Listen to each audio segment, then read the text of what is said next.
नमस्कार. Autism spectrum डिसऑर्डरचं मूल्यांकन म्हणजे नक्की काय, ते कसं केलं जातं, याबद्दल आपल्यापैकी अनेकांना प्रश्न पडतात. तर आज आपण याच प्रक्रियेत वापरल्या जाणाऱ्या महत्त्वाच्या साधनांच्या विश्वात डोपावणार आहोत. म्हणजे मुलांच्या वागण्यातली वैशिष्ट्य आणि त्यांच्या समोरची आव्हानं पाहून त्यांना मदत करण्यासाठी एक पक्की योजना कशी तयार केली जाते. तर हा जो प्रवास आहे त्यासाठी व्यावसायिक एक खास पद्धत वापरतात. चला तीच समजून घेऊया. विचार करा एखाद्या मेकॅनिकच्या टूलबॉक्ससारखं. ASD सारख्या गुंतागुंतीच्या स्थितीला समजून घेण्यासाठी तज्ज्ञ अशाच एका टूल किटचा वापर करतात आणि या टूलकिटमधला प्रत्येक साधनाचा एक विशिष्ट हेतू असतो. या प्रवासातली सगळ्यात पहिली पायरी म्हणजे प्राथमिक तपासणी.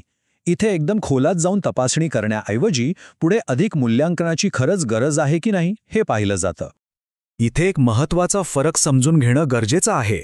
बघा, तपासणी साधन म्हणजे फक्त एक प्राथमिक तपासणी.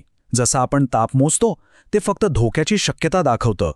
पण निदान साधन म्हणजे एक्स-रे किंवा MRI स्कॅनसारखं आहे, जे समस्येचे नेमकं स्वरूप, त्याची खोली स्पष्ट करतं.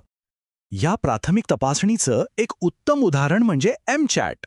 ही पालकांसाठीच तयार केलेली एक सोपी प्रश्नावली आहे, ज्यामुळे अगदी सुरुवातीच्या टप्प्यातच काही धोक्याची लक्षणं ओळखायला मदत होते. याची प्रक्रिया तशी अगदी सरळ आहे. पालक काही प्रश्नांची उत्तरं देतात, त्या गुणांवरून धोका किती आहे हे ठरवलं जातं. आणि यामुळे होतं काय की ज्या मुलांना खरोखरच पुढील मदतीची गरज आहे त्यांना वेळीच ओळखता येतं. त्यामुळे वेळ आणि संसाधने दोन्ही वाचतात. बरं, समजा प्राथमिक तपासणीत काहीतरी शक्यता दिसली, मग पुढे काय? आता वेळ येते अधिक खोलात जाऊन तपासण्याची. आणि इथे वापरली जातात सर्वसमावेशक निदान साधनं. आणि इथे खूप महत्त्वाची गोष्ट लक्षात घ्यायला हवी. ही साधनं म्हणजे काही वन साइज फिट्स ऑल नसतात. प्रत्येक संस्कृतीत वागण्या बोलण्याचे नियम वेगळे असतात.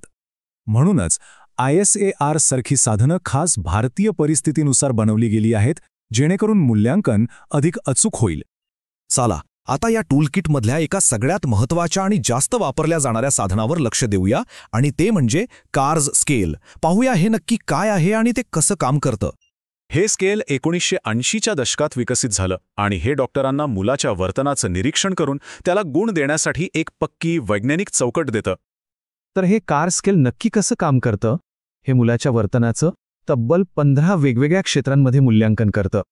उदाहरणार्थ, यात लोकांशी संबंध हे क्षेत्र पाहिलं जातं. म्हणजे मूल इतरांशी कसं वागतं, कसं बोलतं. त्याचबरोबर फक्त बोलणंच नाही, तर हावभाव आणि इतर गोष्टी म्हणजे मौखिक आणि अमौखिक संवाद यावरही लक्ष दिलं जातं. एवढंच नाही, तर मूल खेळण्यांसारख्या वस्तू कशा वापरतं किंवा वातावरणातल्या बदलांना कसं सामोरं जातं, अशा अनेक महत्त्वाच्या गोष्टी तपासल्या जातात. तर मग या 15 क्षेत्रांमध्ये गुण कसे दिले जातात? सोपं आहे. प्रत्येक क्षेत्रासाठी तज्ज्ञ 1 ते 4 पर्यंत गुण देतात. 1 म्हणजे वर्तन सामान्य आहे आणि 4 म्हणजे ते गंभीरपणे असामान्य आहे. अगदी सोप्या भाषेत.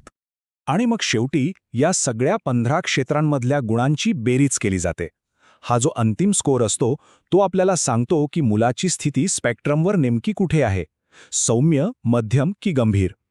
आणि याच माहितीमुळे पुढे काय करायचं याचा एक स्पष्ट मार्ग मिळतो. कार्ससारखं साधन खूपच महत्त्वाचं आहे.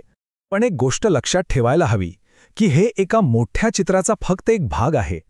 संपूर्ण चित्र समजून घेण्यासाठी अजूनही काही गोष्टींची गरज असते. एखादं अचूक निदान करण्यासाठी फक्त एकाच साधनावर अवलंबून राहून चालत नाही. त्यासाठी पालकांशी, शिक्षकांशी बोलावं लागतं, मुलाचं प्रत्यक्ष निरीक्षण करावं लागतं आणि मग CARS सारख्या रेटिंग स्केलचा वापर करावा लागतो. ह्या सगळ्यांतून मिळालेली माहिती जेव्हा एकत्र जोडली जाते तेव्हाच एक स्पष्ट चित्र उभं राहतं. आणि या सगळ्या प्रक्रियेचं अंतिम ध्येय काय?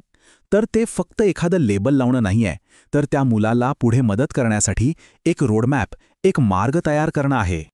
ही स्पष्टता एकदा मिळाली की मग खरी मदत सुरू होते. पालकांना, शिक्षकांना एक दिशा मिळते. मुलाच्या गरजेनुसार खास थेरपी निवडता येते. त्याच्यासाठी वैयक्तिक शिक्षण योजना म्हणजे IAP तयार करता येते. थोडक्यात मुलाच्या स्वतःच्या सामर्थ्यावर आधारित एक मजबूत पाया रचला जातो. थोडक्यात सांगायचं तर ही सगळी साधनं ही मुलाच्या भविष्यावर शिक्का मारण्यासाठी नाहीत, उलट ते मुलाचा वैयक्तिक मार्ग उजळण्यासाठी एका टॉर्चसारखी आहेत, जेणेकरून त्याला त्याच्या क्षमतेनुसार फुलण्यासाठी योग्य आणि अचूक मदत मिळू शकेल.